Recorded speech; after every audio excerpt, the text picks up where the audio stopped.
Nous allons entamer le débat numéro 8, dispositifs médicaux, comment accéder rapidement aux innovations. Et je demande à Isabelle Adno, Lucille Blaise, David Comartin, Stéphane Regnault, Kirstine Wagner de venir à la table ronde qui sera menée par Laurence Contarassu.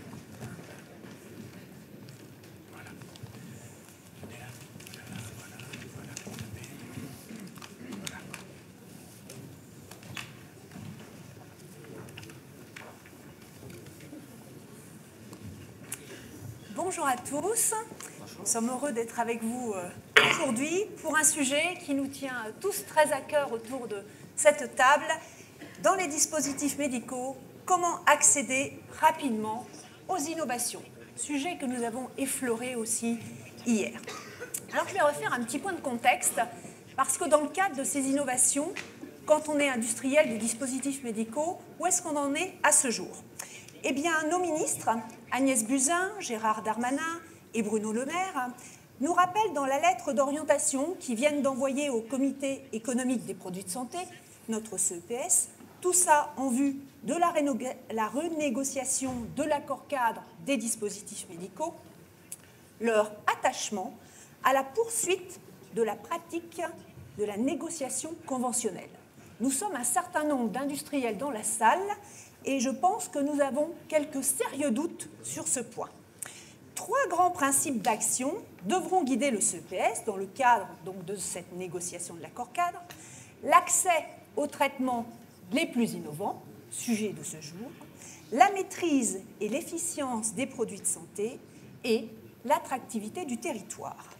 Stéphane, ces 3 points te semblent-ils en adéquation justement avec notre sujet de ce jour, comment accéder rapidement aux innovations justement dans nos dispositifs médicaux?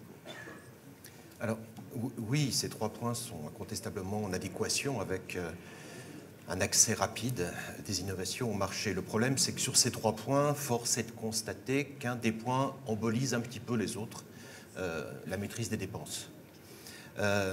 C'est parfaitement compréhensible. Le comité d'évaluation des produits de santé comment dire, c'est un conseil. Dans ce conseil, il y a les payeurs quelque part. La DSS, pour ne pas la citer, joue un rôle très, très important, et c'est un euphémisme. Et l'objectif premier, c'est de contrôler les dépenses de santé. C'est un objectif noble contre lequel on ne peut pas se lever. Le problème, c'est que cet objectif a quand même tendance à franchement emboliser les autres. Juste pour rappeler juste le contexte, c'est que cette partie des innovations gérée par l'évaluation d'un côté médical, l'évaluation économique de l'autre, par la HAS d'un côté, par le CEPS de l'autre, représente à peu près un tiers des innovations dans le domaine des dispositifs médicaux. Les 2 autres tiers viennent à travers les GHS, donc ce qui est déjà dans les groupes homogènes de soins, et généralement vient à travers l'évaluation ou l'évaluation de ce qu'on appelle les actes. Donc il faut bien distinguer ce tiers qui est quelque part géré par le CPS et les 2 tiers qui sont gérés par d'autres formes. Comment dire? Au niveau du CEPS, enfin de la partie gérée par le CPS, je dois dire, et Mme Adno est là aujourd'hui et ça me permet de la remercier, pour le travail sincèrement excellent qui a été fait par la CNEDIMS, non pas en termes de facilité, je veux dire, des évaluations, mais en termes de transparence et de compréhension du mécanisme d'évaluation. Donc je trouve que là, on a vraiment progressé et les délais d'évaluation sont devenus vraiment sous contrôle, ça se passe plutôt bien. Et puis derrière, ça rejoint un petit peu le débat d'hier sur le médicament. Il y a cette partie économique, et là, honnêtement, on est parti pour la gloire, ça peut durer très longtemps, et quelque part, on sent bien qu'il y a une peur, quoi. Il y a une peur de l'innovation, parce que l'innovation peut, quelque part, entraîner des augmentations. Enfin, il y a cette crainte qui bloque un petit peu toutes les choses. Sur l'autre part, donc hors CEPS, ben là, honnêtement, c'est pas mal bloqué quand même. L'innovation à l'intérieur des GHS, on en parle beaucoup, mais franchement, on ne voit pas grand-chose arriver. Alors, c'est vrai qu'on a entendu depuis quelques semaines une évolution vers la fin du tout et 2A. Alors ça, c'est forcément un espoir, hein, parce que qui dit fin du tout T2A dit quelque part un retour à un budget peut-être géré par les établissements. On n'est pas tout à fait au courant des détails, mais ça pourrait amener une bouffée d'air, une bouffée de possibilités d'agir au niveau du terrain pour accueillir des innovations. Au niveau des actes, honnêtement, c'est une catastrophe. Il ne se passe rien.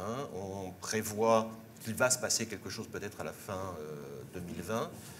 Je sais que la CNEDIMS a été chargée de revoir toutes les nomenclatures d'ici la fin 2020, je crois, et je crois aussi sans moyens supplémentaires. Donc, bon courage. Hein. Non, je pense que Mme Adno reviendra dessus tout à l'heure. Voilà. Donc, encore une fois, c'est quand même très coincé pour l'instant.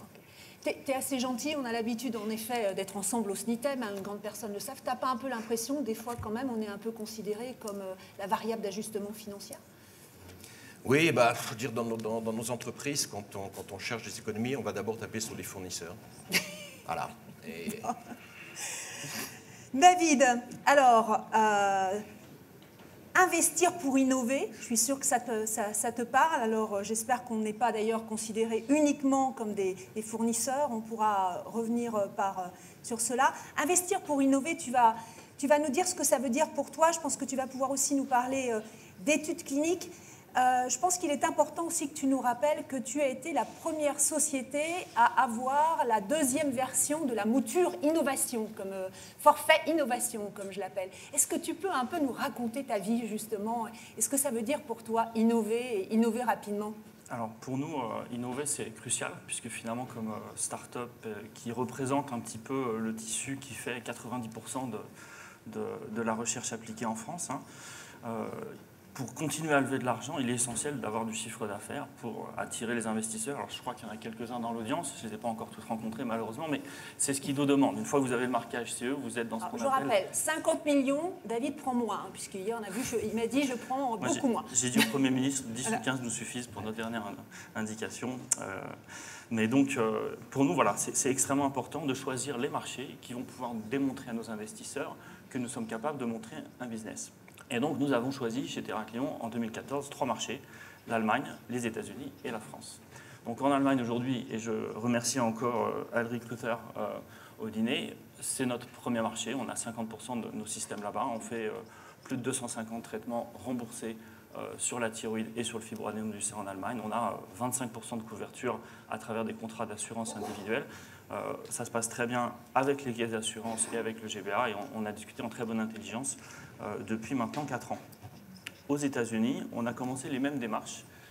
Et Madame Adno, c'était avec le prédécesseur de votre prédécesseur, Jean-Patrick Salle. Et je veux ici lui rendre hommage, ainsi qu'à M. Belghiti, puisqu'on a fait partie des premières discussions avant que la circulaire soit écrite. Et quand vous êtes une petite société comme la nôtre, lire une circulaire, c'est compliqué. Et donc, heureusement, il y a eu beaucoup de bienveillance, de gentillesse. Ils nous ont reçus, ils nous ont aidés, ils nous ont coachés. Et pour finir, on a déposé le dossier du forfait innovation à la demande de la DGOS et de la DHAS, tel qu'il était sur le fibroadénome du sein. Et là, on a eu quelques écueils. Vous les connaissez, je pense que vous nous direz tout ce que vous avez fait pour les améliorer. Mais en gros, voilà, on a perdu 4 mois parce qu'il a fallu avoir l'accord de la société savante, qui était le syndicat des gynécologues obstétriciens, ce qui est très compliqué, parce qu'en gros, on apportait du business pour en piquer un autre. Donc, c'est quand notre système, en fait, est un robot chirurgical qui ne découpe pas la peau, et quand vous traitez une tumeur du sein ou de la thyroïde ou une varice, forcément, le geste chirurgical n'a pas lieu, et donc, du coup, il y en a un qui mange plus que l'autre. Donc, on a eu du mal à obtenir cet accord-là. On n'a jamais compris pourquoi c'était nécessaire, mais enfin bon, on l'a vu. Après, et je pense que c'est vraiment la plus grosse difficulté pour nous en tant que société innovante dans le device médical, c'est qu'on a été obligé, et on a accepté, de faire un essai randomisé par cluster sur 300 patients. Il faut savoir qu'aux États-Unis, sur la même indication, au même moment, la FDA a accepté, avec je dirais une réunion avec toutes les personnes qui étaient compétents pour prendre cette décision-là, un essai prospectif. Parce que quand vous faites un medical device qui est à la fois une innovation et une nouvelle indication, le bras comparateur est extrêmement compliqué pour faire une étude qui fonctionne. Et à ce titre, donc nous, aux États-Unis, on a déjà recruté 80% des patientes, alors qu'en France, et Madame Adno est parfaitement au courant, elle nous aide, nous avons recruté qu'un seul patient, parce que l'essai est extrêmement compliqué à mettre en œuvre. Vous imaginez, nous, petites sociétés, mettre 12 sites en France en ordre de bataille au même moment, parce qu'un essai randomisé par cluster, ça se fait au même moment. Et donc, pour nous, en tant que société qui, comme je crois 80% des startups en France, il faut que vous ayez ce chiffre en tête, moins de 12 mois de trésorerie. Donc, savoir dans quel marché vous allez investir pour revenir vers les investisseurs avec un vrai business case qui fonctionne, c'est extrêmement critique. Et donc, en France, le coût du forfait innovation, contrairement à certaines idées reçues, n'est pas gratuit. C'est un investissement d'entre 1,5 et 2 millions d'euros. Et on a pris le parti de le faire parce que pour nous, le marché français était un marché d'école stratégique et que vos équipes ont été absolument très bienveillants et nous ont bien, franchement aidés. Sans leur aide, on n'aurait jamais pu le faire. Et néanmoins, je pense que, et Madame Amanou nous dira tous les progrès qu'elle a pu faire, au regard de tout ce qui a été fait, je pense que le forfait innovation est maintenant bien simplifié par rapport à ce que nous, on a vécu. J'aimerais que le débat soit aussi centré par rapport à ce qui se fait à l'ouest et ce qui se fait à l'est. Aujourd'hui, vous avez la FDA, qui n'a jamais fait autant de 500 cas que depuis 12 mois. De mémoire, ils approuvent un 500 cas en même pas 3 mois. Ils en reçoivent 4000 par an, donc ce n'est pas un petit chiffre. Et la FDA a annoncé il y a 2 mois, 1 mois, ce qui a été dit par Nicolas Bouzou hier, puisqu'on en avait discuté la veille. La FDA est en train d'intégrer dans ses processus réglementaires des discussions avec les agences de remboursement, CMS, Blue Cross, Blue Shield et tous les grands payeurs aux États-Unis.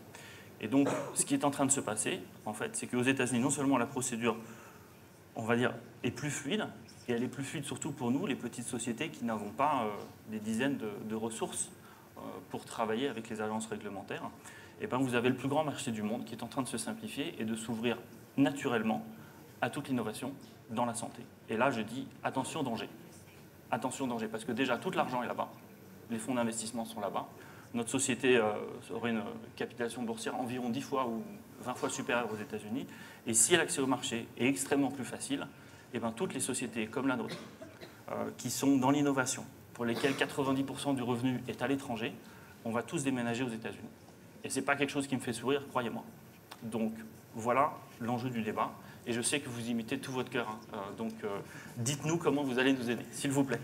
Alors, Madame Anneau, en effet, notre titre initial était « Comment accéder rapidement aux innovations ?» Que pouvez-vous nous dire pour qu'on n'ait pas... Il n'y a plus de société pour accéder rapidement à l'innovation en France. Qu'est-ce que vous pouvez répondre à Monsieur Comartin sur ce point? Répondre à l'innovation, c'est une évidence qu'il le faut. C'est même pas une évidence, c'est une exigence. Parce que dans le monde qui évolue tel qu'il évolue aujourd'hui, à la vitesse à laquelle il évolue, ne serait-ce que rester sur place, c'est en fait reculer. Donc les choses sont simples. Et tous les membres de la commission ne se lèvent pas tous les matins en disant qu'est-ce qu'on va faire pour pouvoir coincer les industriels pour que surtout ils n'avancent pas. Ça, c'est une bonne nouvelle. Très bien. Je rencontre personnellement d'ailleurs chaque membre de la commission sur ce sujet parce qu'il est vraiment d'importance. Il est d'importance parce que, comme vous l'avez dit, le dispositif médical a une particularité, c'est qu'il évolue très rapidement. On a quand même 67% de nos dossiers qui sont des premières inscriptions. Donc la technologie vient de l'aéronautique, du spatial, de la mécanique, du textile. Enfin c'est une convergence, ça a été dit, une convergence en ce moment, une accélération technologique qui fait que tout ça est brassé. Et comme le dispositif médical est opérateur dépendant dans bien souvent des cas, les professionnels de santé, eux aussi, ont envie d'avancer et de faire mieux dans leur pratique. Donc tout ça converge et fait qu'il y a une vraie accélération. Donc du coup, qui dit accélération des technologies, de l'arrivée des technologies, dit que ceux qui sont en charge de l'évaluer, en l'occurrence la CNEDIMS, la HAS, par définition, doit aussi évoluer à peu près au même rythme que les technologies. Sinon, forcément, il y aura un problème. Alors, on évalue quand même, hein, donc on ne joue pas au poker. Donc, forcément, à un moment donné, il faut aussi qu'on ait des données, qu'on ait des éléments qui soient probants. Mais j'allais dire, plus on prend un risque par rapport à un dispositif médical, parce qu'il y a une zone d'incertitude, et plus on peut jouer sur des facteurs quand même, à droit constant. et je vais parler tout à l'heure du forfait innovation, l'idée c'est à droit constant, parce que dès qu'il faut changer la législation, le règlement, des circulaires, des arrêtés, etc., ça prend juste un petit peu de temps. Donc du coup, à droit constant, on peut jouer sur le comparateur, on peut jouer aujourd'hui sur la population cible, et surtout, M. Revel en a parlé hier, on peut jouer sur la question donc, des études en vie réelle. Et je ne vais pas donner un exemple, évidemment, je ne vais pas citer de cas, mais récemment, on a donné un dispositif médical en pneumologie, une amélioration, un service suffisant avec une amélioration de service de niveau 4, alors qu'au marquage CE, il était bien indiqué qu'il y a des risques avérés. Mais en fait, la contrepartie, c'est qu'il n'y a pratiquement pas d'alternative et que ces personnes, elles ne peuvent même pas faire 4 à 5 mètres dans leur maison pour pouvoir marcher. Donc on voit bien qu'à un moment donné, il faut accepter de prendre des risques. Voilà, donc on peut... J'allais dire, l'innovation, à un moment donné, c'est aussi un état d'esprit. Ce qui me donne d'ailleurs l'occasion de remercier notre présidente qui, pour la HAS, met en pole position dans notre plan stratégique le mot innovation et les actions sur l'innovation. Mais c'est vraiment un état d'esprit. Et c'est vrai qu'il faut accepter de prendre des risques. Et la chose est vraiment, en tout cas, absolument géniale quand on voit ce que les industriels sont capables de faire. Alors, pour le forfait innovation, pour en finir par là, oui, il fallait améliorer le process en interne, c'était récent, 2015. Et donc, au jour d'aujourd'hui, le forfait innovation fonctionne. Alors, fonctionne au niveau de l'évaluation, si je peux dire. On a eu 3 dossiers sur de la cardiologie, on a des dossiers en neurologie, on a eu des dossiers en cardiologie, on a eu des actes où, par exemple, on a donné un avis, le collège a donné un avis positif de mémoire décembre ou janvier, et là, l'étude est déjà en cours avec déjà l'inclusion de patients. Donc il y a une vraie aussi accélération. Voilà. Alors on peut encore nettement améliorer. Bien sûr, dans le PLFSS, on verra arriver les questions d'accès précoce. Donc ça peut être que positif. Voilà. Donc allons-y, aucun problème là-dessus. Peut-être un dernier point pour vous, Madame Adno. Je pense qu'on peut se dire quand même, on a été un certain nombre, se dire que c'est un peu une course contre la montre. Et vous l'avez rappelé, c'est surtout une course contre la montre pour les patients. Une des écueils sur lesquels, et David l'a rappelé, on a tous buté, c'était l'étude clinique. J'ai un souvenir personnel qui relatait du cauchemar, certainement mes pires cauchemars et pour ceux de mes collaborateurs. Quels sont les conseils que vous pourriez justement donner aux industriels, peut-être dans les échanges avec vous, pour qu'on n'arrive pas justement à la situation dans laquelle M. Comatin s'est retrouvé, à avoir une étude clinique où on n'a pas de patient? Parce que là, c'est une course contre la montre à l'envers. Alors, je ne vais peut-être pas me faire beaucoup de copains. C'est pas grave, on est là pour ça. On est là pour ça. Mais d'abord, la première chose, c'est que l'industriel doit vraiment, mais vraiment, choisir avec beaucoup de soin la personne qu'il conseille en matière d'études cliniques. Parce que franchement, on voit arriver des choses, je ne suis pas méthodologiste, mais franchement, le simple bon sens fait comprendre que les choses ne vont pas. Alors pourquoi les choses sont importantes? On va rentrer d'ailleurs dans la commission un nouveau membre, un nouveau méthodologiste, c'est une personne qui est comment dire, spécialiste des études en tout petit nombre. Parce qu'en fait, la largeur, maintenant on arrive sur des populations cibles parfois étroites, et il y a des types d'études qui sont vraiment particulières. Donc en gros, les conseils que je pourrais donner, c'est si on a une prothèse de la main, la prothèse de la main, ce sera toujours une prothèse de la main. Mais il y en a qui sont bioniques et d'autres qui ne le sont pas. Donc, quelle est la valeur ajoutée? Puisqu'elles vont faire, c'est une prothèse de la main. Mais qu'est-ce qu'elle va faire de plus? Et donc, l'étude aussi, pour que ce soit valorisé, il ne faut pas hésiter à aller sur des éléments de qualité de vie, mais qui sont mesurés, hein, bien sûr. Hein. Ce n'est pas incantatoire. Hein. Sur l'impact organisationnel, là aussi, et sur les explications, pourquoi on ne peut pas faire telle étude clinique, plutôt grand, plutôt petit, plutôt ceci, plutôt cela. Donner les explications. Et après, les membres jugeront. Très bien. C'est un peu comme Nicolas Bouzou le dit hier. En fait, il faut avoir une vision aussi pour savoir où on va. Et ça va être plus facile de... regardez, on va sûrement en parler, les objets connectés, les dispositifs connectés. Forcément, les études, un dispositif connecté, un défibrillateur, et il peut être connecté ou non, en télésurveillance ou non, et à un moment donné, on voit bien que les études vont être complètement différentes pour montrer cette valeur ajoutée de se connecter. Kerstin Wagner. Vous avez cette vision globale de l'Europe élargie, comme on l'appelle. Donc l'Europe élargie, pour nous les industriels, c'est souvent la vieille Europe et les pays émergents, qui sont deux Europes extrêmement différentes. Qu'est-ce que vous pourriez nous dire par rapport à notre discussion sur justement ce que vous avez vu en Europe et quelles sont les spécificités et peut-être ce qui vous marque, vous, sur cette capacité d'aller plus rapidement à l'innovation sur les principaux pays?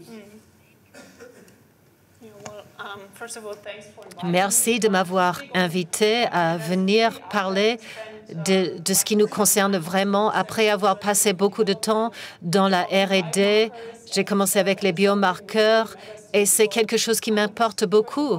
Je voudrais également dire que l'innovation dans les dispositifs médicaux n'est pas uniquement lié aux études cliniques. Il y a d'autres sujets, de nouveaux modèles de business, des autres sujets que nous devons examiner. Mais en parlant des études cliniques, et c'est la question principale ici, là où on regarde normalement la ligne des chemins cliniques. Maintenant, nous devons travailler ensemble avec des centres de compétences dans lesquels nous pouvons avoir ces conseils qui a été déjà cité. Vous êtes d'accord avec Isabelle? Oui. Et pour deux bonnes raisons. La première raison, c'est que nous devons avoir un bon conseil et nous devons avoir l'écoute des organisations réglementaires. Par exemple, pour les infarctus du myocarde, c'est quelque chose pour lequel nous devons mettre en place une étude clinique de la meilleure manière et nous devons travailler avec les centres de compétences ensemble. En parlant à un niveau global maintenant, je dirais, ça va en dehors du champ que je représente ici, mais je pense qu'il faut avoir des centres de compétences en France, par exemple, ou aussi en Suisse ou en Allemagne. Et il y a une autre raison qui est valable. Pour cela, nous agissons comme une société mondialisée. Dans ce cas, il y a les réglementations de la FDA et nous cherchons différentes personnes à inclure dans les études cliniques qui sont liés à peut-être des aspects de genre ou d'autres sujets. Pour vous donner un exemple, on a essayé de trouver une personne hispanique de 60 ans pour l'inclure dans l'étude clinique.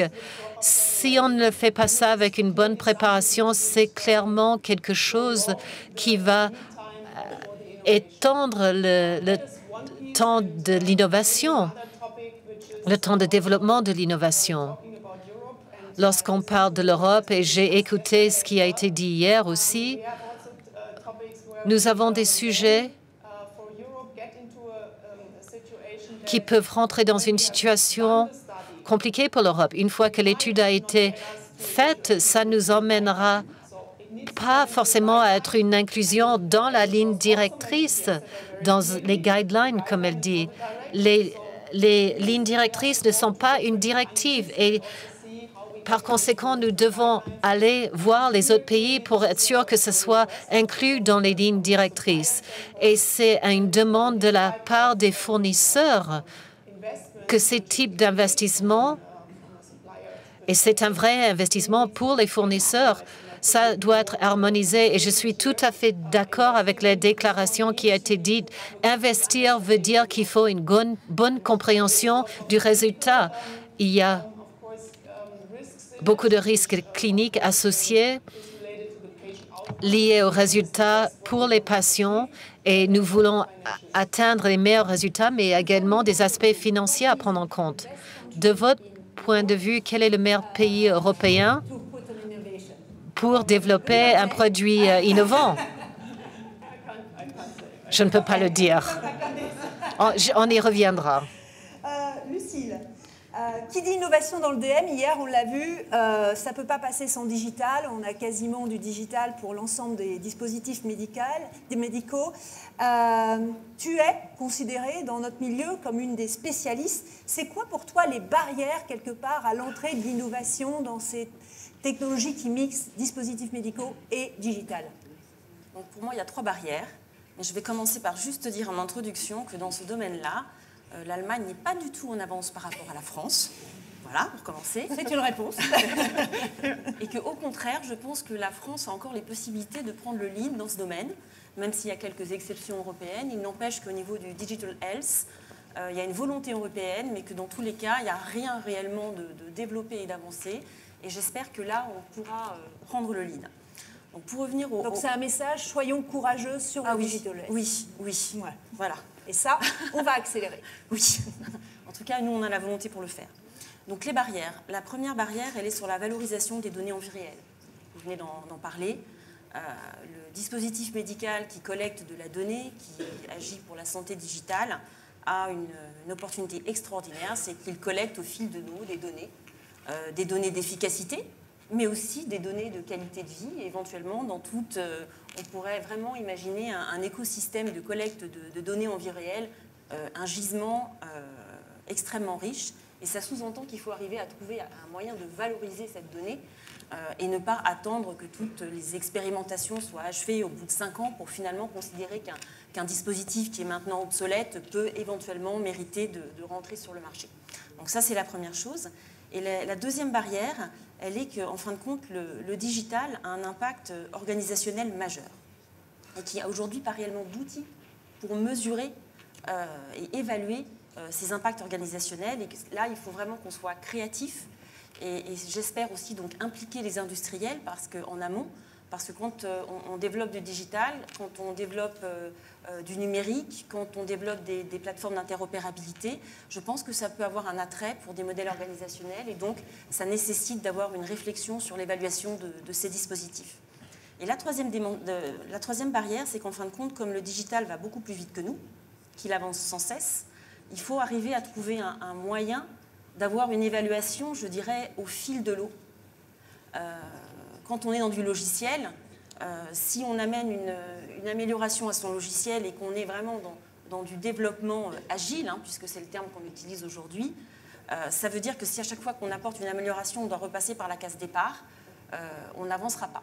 Et c'est là où aussi il faut, je pense, essayer d'être créatif sur des KPI, sur des paramètres, des éléments intangibles qui restent, mais donner la possibilité dans ces éléments intangibles sur lesquels on s'est engagé à l'industriel de continuer à innover de manière incrémentale et au fil de l'eau. On a vu 3 notions importantes, la vie réelle, l'impact organisationnel et l'évolution au fil de l'eau. David, j'ai une question pour toi. Est-ce que, si tu repassais un petit peu dans le passé, est-ce que quelque part, tu aurais eu envie soit de faire de la vie réelle? Est-ce que ça aurait pu être une solution pour toi? C'est ce qu'on fait en Allemagne, en fait. Je m'excuse, je ne veux pas vous faire que des compliments, mais en Allemagne, la société de la médecine nucléaire allemande a décidé de faire une étude en vie réelle avec un registre sur 5 sites dirigés par l'université de Marbourg, sur plusieurs sites du privé, du public. Et c'est eux qui ont la charge de faire cette étude, c'est pas nous. Et on est très contents. Parce que, 1, ça ne coûte pas d'argent, donc c'est un problème de trésorerie en moins pour nous. Et 2, ils se sont appropriés la technologie. Et là, maintenant, la société allemande de médecine nucléaire est en train de discuter pour mettre l'écothérapie dans les guidelines pour traiter la thyroïde. Donc, non, je pense que c'est absolument ce qu'il faut faire. J'attendrai plutôt des sociétés savantes de le faire. Après, va se poser, et je prends l'exemple, hier, mes équipes étaient à Bielefeld, devant 1500 chirurgiens, pour montrer les premiers résultats que nous avons eus sur le traitement des varices. On a traité des cas exceptionnellement compliqués, des gens qui étaient réfractaires à 2, 3 chirurgies, et on a montré des résultats exceptionnels qui vont nous servir à enregistrer le produit pour le marquage CE, et on le souhaite pour la FDA. Et là va se poser la question pour nous de façon hyper pragmatique. C'est que je vais retourner voir mes chers investisseurs, et là, en fonction de ce qu'ils me donnent, je vais faire un choix. Est-ce que je vais en Allemagne, aux États-Unis et en France? Pour le remboursement, j'entends. D'accord ? Et là, je vous le dis avec beaucoup de transparence et de bienveillance, si le forfait innovation est beaucoup trop cher pour nous, C'est vraiment un outil remarquable, hein, mais c'est un outil qui est cher. Et si on pouvait reprendre les discussions qu'on avait eues au CSIS, où on avait discuté avec les partenaires des simplifications, je prends l'exemple très simple de l'aide temporaire pour le medical device, qui a été retenue mais restreinte seulement aux maladies graves incurables, ben je m'excuse, un ulcère variqueux, c'est pas si grave que ça, vous n'allez pas en mourir. Enfin, vous allez éventuellement en mourir si jamais on vous ampute. Mais c'est pas une maladie grave, c'est une maladie chronique. Et donc pour moi, entrepreneur, alors le conseil d'administration tranchera, moi je suis que là pour exécuter ce qu'ils décident, mais je doute fort de leur décision d'aller faire une entité d'enregistrement en France. Le marché n'est pas assez gros et le coût est trop grand. Et pourtant, c'est chez nous. Et j'en suis bien désolé parce qu'on reçoit des appels, si pas toutes les semaines, au moins tous les mois, de quand est-ce que vous allez pouvoir nous traiter mes varices? Parce qu'on évite toute intervention chirurgicale. Et donc, on va avoir ce choix-là à faire. Alors, bon, on a compris, David, c'est un choix juste incroyable. Justement, Stéphane, tu voulais rebondir sur ce que dit David. Je crois qu'on a en France quand même un vrai talent pour monter des usines à gaz. Moi, ça ne m'étonne pas que Total soit le premier groupe en France. Non, mais effectivement, on travaille sur cet accès précoce au marché, mais on le limite à des cas incroyablement limitants, et puis on ne prévoit pas forcément le financement derrière. On fait le célèbre article 51 qui est censé prendre en compte l'effet organisationnel des innovations. Mais c'est une telle usine à gaz, c'est tellement complexe, ça demande tellement d'efforts pour rentrer dans ce processus qu'on n'arrive à rien. Et finalement, on ne fait pas confiance au terrain, on ne fait pas confiance à l'expérimentation. À l'expérimentation, on en fait, ça, on sait super bien expérimenter. On fait des tests, on rate un test, on reteste. Par contre, analyser le résultat de ces tests et avoir le courage de prendre une décision, ça, on ne sait pas. Et encore une fois, c'est ça qu'il faut réussir à faire. Il faut établir un protocole, éventuellement avec la HAS. Vous dites toujours que l'aspect médical vous intéresse, mais dès qu'on parle financier, ça ne vous intéresse pas. Alors, ça intéresse qui? C'est-à-dire que quelque part, quand vous donnez un ASA, je ne sais pas, donner un objectif économique, alors ce n'est peut-être pas le travail de la HAS, je ne sais pas le travail de qui c'est, mais vous avez établi les critères pour le médical, établissons des critères pour l'économique. Et puis travaillons là-dessus, expérimentons, allons sur le terrain, parce que dans les bureaux, et à force d'études théoriques, etc., on peut faire tout ce qu'on veut, et à la fin, personne n'y croit. Allons sur le terrain, tirons des expériences, et quand on a une conclusion, soit on jette, soit on y va. Mais on décide. Chez nous, on ne sait pas décider. Peut-être, Madame Anneau, une réponse sur ce point, parce que je pense que l'ensemble des industriels dans la salle sont en train de penser la même chose. Les petites sociétés risquent de partir parce qu'en effet, ce n'est pas accessible en termes de coûts, et les grosses sociétés risquent de ne pas mettre l'innovation parce qu'on va leur dire au-dessus, de toute façon, ça coûte trop cher dans ton pays, et surtout, c'est toujours aussi long. Est-ce que tout ce qu'on a discuté, Madame Anneau, vie réelle, impact organisationnel, est-ce que vous pensez qu'on va vers ça? Qu'est-ce que, de votre point de vue, est-ce qu'on est sur la bonne voie ou est-ce qu'on va rétropédaler? Alors, deux choses. D'abord, chaque fois, ça me fait vraiment mal au cœur. Mais réellement. Quand je vous entends dire, on va aller... voilà, parce que le système de santé français en a besoin, de votre excellence. Les patients en ont besoin. Donc, et ça, c'est tout à fait clair. Donc, pour moi, c'est absolument essentiel aussi. Voilà, donc ça me fait vraiment mal. Donc, tout ce qui pourra être fait sera positif. Ceci étant... comme vous le dites, moi je suis une roue, entre guillemets, et la commission et la HAS n'est qu'une roue dans un engrenage. Et à un moment donné, en tout cas, et je m'en réjouis parce que je serais vraiment nulle dans la matière, les questions d'argent ne sont pas du ressort de la CNEDIMS. En revanche, effectivement, donnant un niveau d'amélioration du service attendu, on crante, si je peux dire, les choses. Moi, je voudrais revenir sur le futur et répondre à votre question directement. Ce qu'il faut pour un industriel, c'est qu'il sache où il va. Il n'y a rien de pire que de ne pas savoir et que ça bouge tout le temps, etc. Donc du coup, nous, il fallait vraiment qu'on travaille, déjà en interne, on va balayer devant notre porte, qu'on travaille vraiment sur les questions de qualité de vie. De façon à ce qu'on vous donne les critères. Ma première des préoccupations a été de faire éditer les principes d'évaluation. Comme ça, vous savez sur quoi on évalue et comment on le fait. Ça fait à peine un an que le document est sorti. On l'a déjà remis à jour. Et la qualité de vie, c'est essentiel. Maintenant, on a vraiment un travail à faire qui est en cours, qui est sur l'impact organisationnel. Parce que c'est vrai qu'au jour d'aujourd'hui, les membres de la commission manquent de critères pour objectiver la chose, et donc vous, par définition, en regard, vous ne pouvez pas mettre sur l'étude. Donc il faut que les deux se matchent, comme pour la qualité de vie, maintenant ça y est, ça roule, si je peux dire, on voit les choses évoluer. Et la troisième chose, c'est l'intelligence artificielle. Aujourd'hui, on n'a aucun dispositif médical qui soit arrivé avec intelligence artificielle vraie. Enfin, voilà. On nous en annonce pendant très peu de temps.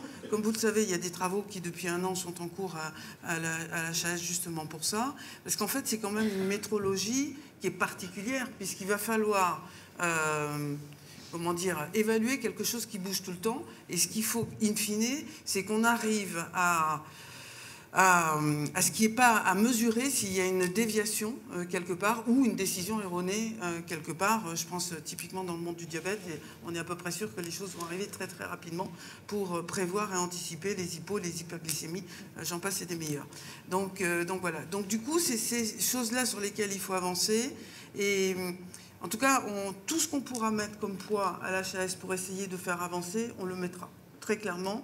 Et pour l'intelligence artificielle, je sais que ça fait peur, parce qu'il y a toujours, on trouvera toujours, d'ailleurs en nous-mêmes, hein, c'était mieux avant. Hein. Donc voilà, ça fait peur, hein, donc quelque part. Donc c'est tout le temps, il faut tout le temps se remettre en question.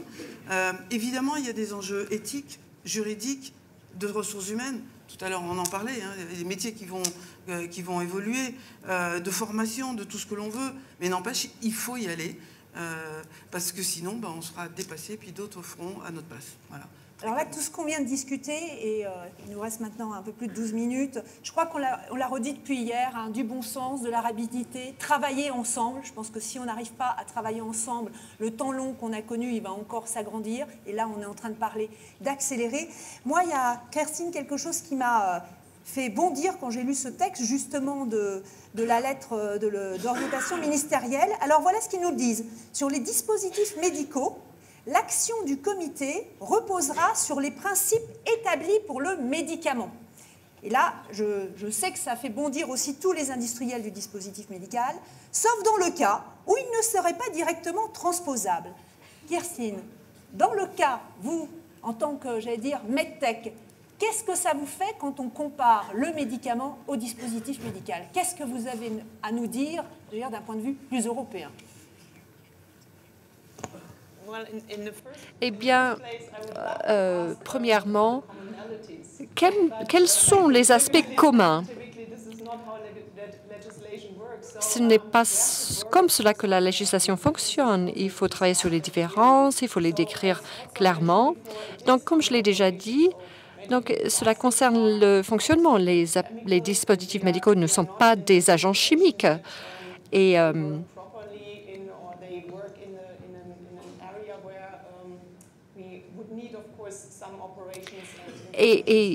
donc, il faudrait des interventions, des opérations dans le domaine des dispositifs médicaux. Il y a clairement des différences. Même pour certains dispositifs médicaux, on n'a pas besoin d'essais cliniques pour prouver leur fonctionnement. Et il y a également beaucoup de données qui vont sortir de tout cela. Voici quelques exemples. Hier, on a entendu parler de la situation du paludisme au Rwanda. C'est juste un exemple. Et on a déjà beaucoup de données disponibles qui pourraient nous permettre de détecter et de diagnostiquer cette maladie de manière précoce. Donc, on n'a pas besoin de faire autre chose, d'autres études cliniques dans ce cas. Donc, il y a des données disponibles. Ces données sont doublées tous les ans. Elles sont structurées dans l'industrie du dispositif médical. Nous avons vraiment de bonnes perspectives en termes d'une autre utilisation des données. Et puis ailleurs, il y a cette question de fiabilité. Les dispositifs médicaux ne sont pas utilisés de la même façon selon le pays, en France, au Royaume-Uni, en Allemagne. Donc, au Royaume-Uni, il y a également des exemples. Après un accident vasculaire cérébral, on va se concentrer sur quelque chose pendant quelques heures et puis sur autre chose pendant des heures suivantes. Donc, pour les essais cliniques, ce n'est pas une bonne situation pour les essais à l'aveugle.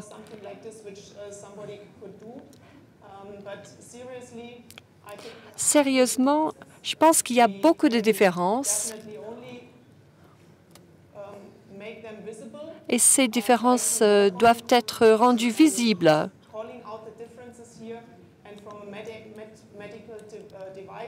Donc, il faut souligner ces différences du point de vue du dispositif médical. Ce dont on a besoin, c'est que ces différences soient clairement vues, clairement constatées et clairement reflétées au niveau législatif.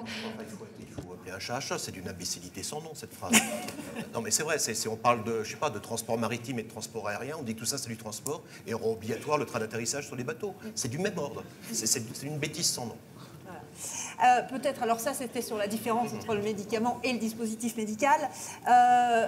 En tant que justement président du SNITEM, qu'est-ce que tu peux rappeler qui va certainement aussi aider à accéder plus rapidement?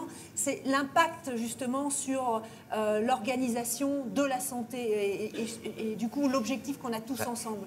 Oui, j'ai écouté notre président il y a une quinzaine de jours là, qui parlait d'un système de santé sous tension et tellement sous tension qu'on était au bord de l'explosion. Et je crois que c'est quand même un diagnostic que beaucoup de gens partagent. Il faut l'innovation dans les dispositifs médicaux. 1, ça amène des économies. 2, ça amène de l'efficience. Ça sauve du temps. Ça sauve du temps des soignants, ça sauve du temps des médecins, ça sauve du temps des infirmiers, ça sauve du temps. Le temps, c'est pas chiffré. À chaque fois qu'on va, alors au CEPS ou ailleurs, en disant on va économiser du temps infirmier, la réponse est oui, de toute façon, les infirmiers ils seront utilisés ailleurs. Donc ça ne va pas me faire d'économie. Mais c'est faux. Ça va mettre de la souplesse dans le système. Ça va déstresser ce système. Et on en a terriblement besoin. Donc, je veux dire, croyons à l'innovation. Croyons que ça va avoir des effets positifs, même si on n'est pas capable de les mesurer. Alors, ce qui serait formidable, c'est qu'on soit capable de les mesurer. Pour l'instant, j'ai l'impression qu'on n'a pas les outils qui permettent de mesurer ça. Alors, travaillons dessus, mais en attendant, faisons confiance. Il nous reste maintenant 6 minutes. J'aimerais que vous me donniez, chacun d'entre vous, une action qui, pour vous, pourrait, ça peut être de la répéter, réellement accélérer notre capacité justement à mettre ces dispositifs médicaux au service de nos patients, et je le rappelle, qui en ont besoin. Ce n'est pas uniquement que pour l'industriel se fasse de l'argent. Lucille, on commence par toi? Oui, si je devais dire un mot aussi simplifié, mais enfin bon, ça c'est simplification, simplification. Un petit peu plus de temps, tu peux. Au-delà, j'ai beaucoup... je vais rebondir sur une notion qui a été évoquée hier, qui me paraît extrêmement importante, c'est la régulation positive. Je suis une PME en France, mais qui appartient à un groupe international. Je ne fais pas que vendre à mes clients en France et essayer de démontrer l'efficacité de mes produits en France. Je vends aussi ma filiale en interne pour qu'ils continuent d'investir en France. Et il y a des mots qui font peur. Et quand j'entends qu'on veut mettre en place une régulation sur la santé digitale, je sais que c'est pour la sécurité des citoyens, et j'en suis une. Je sais que c'est pour la confidentialité de mes données, et j'en suis ravie. Tout ce cadre-là est extrêmement positif. Et au contraire, on essaye de dire que RGPD, la cybersécurité, tout ce qu'on fait en Europe, c'est justement un cadre de sécurité. C'est une opportunité, pas une contrainte. Et ça, on commence à y arriver. Mais maintenant, si on parle d'une régulation de la santé numérique, je comprends les enjeux, mais parlons plutôt d'accompagnement, de fédérer, de contrôler, en tout cas d'une régulation positive et pas quelque chose de contraignant qui va être un prérequis, parce que le temps que ça arrive, ben on aura continué à travailler et on sera en total désaccord, et surtout ça va créer une absence de lisibilité qui va freiner les investissements pour justement l'intelligence artificielle en Europe et en France. Donc lisibilité, régulation positive. David? Je pense que c'est relativement simple. Je pense qu'il faut qu'on continue à se faire confiance et qu'on aille au-delà de vos personnes, à travers toutes les organisations à qui on a fait face. Il faut qu'on travaille ensemble et qu'on ose écrire ce qu'on veut faire. Tout simplement pour nous, il faut qu'on ait la possibilité, et je dis nous, les petites sociétés qui faisons, je le rappelle encore, 90% de l'innovation en France, on n'a pas des centaines d'employés, on n'est que 25 chez nous. Il faut qu'on ait un processus simple d'accès au marché en France. Et je redemande avec force un remboursement temporaire qui ne concerne pas que les maladies graves, mais toutes les innovations, qui soient organisationnelles ou incrémentales. C'est comme ça qu'on va faire de l'innovation, quitte après à ce qu'on le foute à la poubelle parce que c'est pas bon. Mais au moins qu'on fasse quelque chose. Et quand on fait cette étude-là, franchement, un essai randomisé dans le device médical, c'est se tirer une balle dans le pied. Donc, confiance et simplicité. Voilà. Madame Adno. Alors, je vous rassure, on ne demande pas que des essais randomisés, mais de toute façon, je suis d'accord avec vos deux propositions. Donc, s'il fallait proposer, je ne vais pas parler des actes, parce que ça a été dit, puis qu'il y a quand même pas mal de choses qui vont normalement arriver sur les actes, mais je reconnais que la complexité, quand moi on m'a montré le schéma avec les feuilles, et dès que j'ouvre la bouche sur le mot acte, ah ben oui, mais il y a ça, mais oui, mais il y a ça, ce qui fait que c'est incompréhensible. Donc, acte quand même. Le process est à revoir au-delà de la nomenclature. Donc, puisque j'exprime le mot de nomenclature, moi, il y a une chose qui me choque profondément, c'est nos nomenclatures. Bon, en fait, les dispositifs médicaux, on peut soit les inscrire en nom de marque, soit sur une sorte de liste qui donne des critères. Et ces critères, après, l'industriel dit bah oui ou non, je rentre dans les critères, et il s'auto-inscrit comme ça. Et en fait, on a quand même des nomenclatures qui datent tout juste de la création de la sécurité sociale. On vient de revoir celle de l'optique qui datait, je crois, de 1946. Là, on est sur un vrai temps long. Hein, on est sur un vrai temps long. Et à un moment donné, quand je repense à la loi handicap, quelque chose qui m'est très cher, qui date de 2005, où on dit qu'on doit faire quand même plus attention aux besoins de la personne. Et quand on regarde la nomenclature, par exemple, de tous les appareils du tronc et du membre inférieur, qui est de la même époque, 1947 ou à peu près, et que là-dedans, on a des matériaux avec, certes très nobles, le bois, le cuir, alors qu'on est à l'époque du silicone, du carbone, des tissus connectés, et j'en passais des meilleurs. Enfin, on voit bien qu'il y a donc, il nous reste 2 minutes 23. C'est la modernité, là. Voilà, donc il nous faut un cadre de travail pour réviser régulièrement les nomenclatures. Donc, rapidité, modernité et rapidement. Kirstine, il nous reste 2 minutes 12, donc rapidement. En fait, moi, je proposerais deux choses d'un point de vue européen pour la première. Et il s'agit de collaboration. Référencer ce qu'a fait la Commission agroalimentaire. Donc, il faut une conscience. Il faut que tous les régulateurs, tous les fournisseurs travaillent ensemble pour que les choses bougent. Deuxième point, ça tourne, c'est pour ça.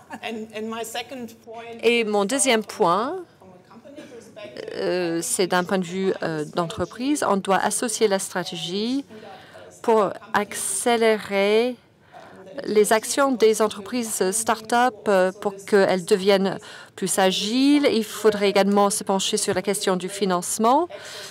Donc, il faudrait leur permettre un accès aux clients mondiaux. Et il faut cette accélération. Va pouvoir nous aider en tant que grosse société, peut-être à aider les petites. Stéphane? Moi, ce que j'aimerais, c'est qu'on ait du courage, on ait de l'audace, des deux côtés, hein, du côté système de santé et du côté industriel, qu'on ait le courage d'expérimenter ensemble, qu'on ait le courage d'évaluer ensemble, qu'on ait le courage de décider ensemble et qu'on ait le courage d'appliquer ensemble. Merci. Moi, je conclurai par on ne pourra pas accélérer l'innovation si on ne travaille pas dans la co-construction. Nous ne sommes pas une variable d'ajustement. Nous croyons en Ma Santé 2022, comme toutes les personnes qui sont dans la salle. Faites-nous confiance et tous les industriels, peu importe leur taille, sont prêts à travailler avec l'ensemble des acteurs. Nous sommes des acteurs de santé. Merci beaucoup.